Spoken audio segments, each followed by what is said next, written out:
Games, brains having a life here with another episode of the Flashback series. We are covering Skies of Arcadia and Skies of Arcadia Legends, Dreamcast and Gamecube versions. Skies of Arcadia is a role-playing video game developed by Overworks for the Dreamcast and published by Sega in 2000. Players control Vice, a young air pirate, and his friends as they attempt to stop the Valuian Empire from reviving ancient weapons with the potential to destroy the world. Skies of Arcadia uses traditional Japanese role-playing game systems such as turn-based battles and experience points, but puts greater focus on exploration with a player flying an airship in 3D space. Skies of Arcadia is one of the best reviewed Dreamcast games, but underperformed commercially. After Sega's exit from the hardware industry, it was ported to the Gamecube as Skies of Arcadia Legends in 2002, which is where it has remained. However, an important guy in Sega, I can't remember his name, has been quoted as saying that they believe after Shenmue, their next target for remake was going to be Skies of Arcadia. Cool. There you go, but it's been quiet since, so who knows. Likes, dislikes, favourite moments, scenes, bits of music. Right, I think I had an easier time with this than you, right? So I'll go through mine and you can jump in. So simply, with a lack of traditional JRPGs, Japanese role-playing games, around its release and re-release, it was a breath of fresh air. The days of the Final Fantasies had gone, that we weren't getting many JRPGs. So this was a nice breath of fresh air, particularly as the one I'm more familiar with is Skies of Arcadia Legends on the Gamecube. I never played Skies of Arcadia in Dreamcast. I did eventually, but I actually remember Legends more. So there was none of that shit on Gamecube, so it was great for that. Mm-hmm. A wonderful world to explore with a strong story that's very traditional. Big villain, get your team together, side stories here and there, defeat the villain, and often there's a bigger villain behind that villain. Yeah. The recruiting of characters to work and help on the ship or in the base, that made it feel very world building, which is something different to an RPG. Yeah. And one more, specific about Skies of Arcadia Legends, the extra features that got added. So we had new side quests, subplots, hidden discoveries, and the best one of all, the wanted list. Yeah, man. Banging. There's my likes. Like I said, I mean, this game here was... I played this game before. I even touched like Final Fantasy 7, 8, 9. Really? So, yeah, this is before this is on the Dreamcast. Yeah. So literally, this is way before I even played those games.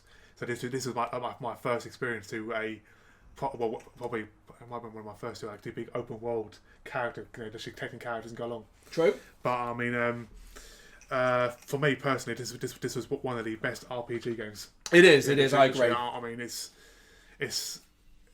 not one of the longest. I think you can complete it in like 40, 50 hours. That's long enough. Mate. I mean, compared to like Final Fantasies, where it's like 80 hours plus. If you put that time into it, yeah. Obviously, if you do all the quests and take your time and getting you to like level 100 or whatever, then obviously I'll take your time. I've got the battles. Yeah. The battleship battles. Oh yeah, that was different. The battles in the air were really, really cool.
The characters, and it's very colourful. Yep. It keeps you invested. Wants you to keep wanting to play more. Yep. That's it for my likes. Yeah. I could say a lot more, but obviously this game is. Yeah, it is an iconic game, and it's one that unfortunately I don't think enough people have played, which is a shame. Hopefully, a remake would really change that. Dislikes then. Okay then. Right. The random battle system on the Dreamcast was far too frequent, making world exploration not much fun. They would actually change that. They would actually change it for the GameCube version. Yep. Yeah, and that tells you how bad it was. It used to be so infrequent that you used to dread. If you didn't want to get into battle, you used to dread going out. Yeah. Yeah, I was going to say that again. Your typical sort of like your Final Fantasies, the random encounters were constant, and like you said in the Dreamcast one, they changed all that, which was GameCube. You mean? That's GameCube changed all. But yeah, the random encounters were just so fucking frequent. It was just non-stop, literally. Every 2 seconds, battle. Yep. Battle, and yeah, it's got repetitive in the end. And you end up hating exploring because of it. Yeah. Dungeons. They're just mazes. Mazes. The least fun part of this game are the dungeons. Fucking mazes, man. That's all they are. I heavily dislike Skies of Arcadia for its maze-like dungeons. Yeah. When it came to my dislikes, I actually struggled a bit, so I had to do a bit of research online. Okay. And a lot of people were saying that they couldn't really get into the game because it took way too long to get into. Fair point. Like the first couple of hours. True. I mean, people were saying that literally because there was one guy he played it for an hour and turned it off. Oh, okay. And people were saying, no, literally, look, you have to play it for a couple of hours. It's an RPG, yeah. I mean, it's like most RPGs. If you played Final Fantasy for the first half an hour, you're not going to get anything out of it, yeah. When characters have to train, if you play that for like the first 10 minutes, you think, like, what the hell am I playing here? Yeah, that's absurd. You kind of got to know what you're getting into exactly, with an RPG, yeah. And I got one more, which is the cutscenes were very, very long. Yeah. So, and you are right. And it was particularly with a lot of subplots and stuff like that. Yeah, you are right. But that is, again, very traditional RPG. Yes, exactly. And last but not least for dislikes, and we've touched upon it already, where's my remaster? Come on, man, get that out. Favourite moments, scenes, bits of music? I have two. Music, the main theme song. It's one I remember the most about Skies of Arcadia is the main theme song.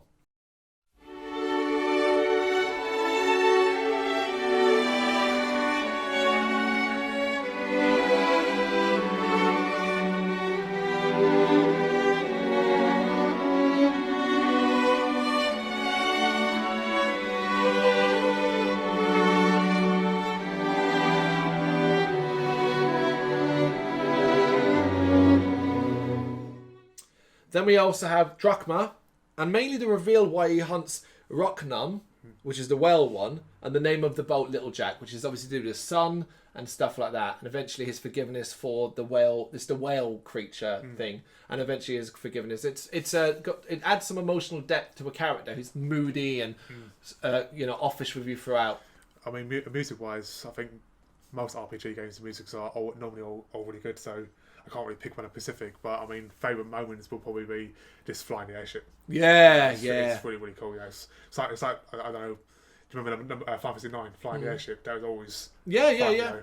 But Skies of Arcadia, because it's built on that. Yes, exactly. It's a lot better, a lot bigger, a lot wider. Yep. Yeah. All right. Oh yeah. Any more? No, I said it's quite quick when that was, but it's a great game. Basically, if Yes. you haven't had a chance to experience it, hopefully you will with a remaster. If not, maybe go back and check it out on the GameCube. Let us know what you think in the comments. Thank you very much for watching. You can check us out on gbhbl.com as well as on Facebook, Instagram, Twitter and Tumblr. Go to Patreon and help us out over there. That's patreon.com/GBHBL, as well as Big Cartel, where you can find some of our merchandise. We have a podcast running on SoundCloud and Apple Podcasts. And of course, if you like this video, do us a favour, hit the subscribe button and help the channel grow. Games, horror and heavy metal. What else is life for?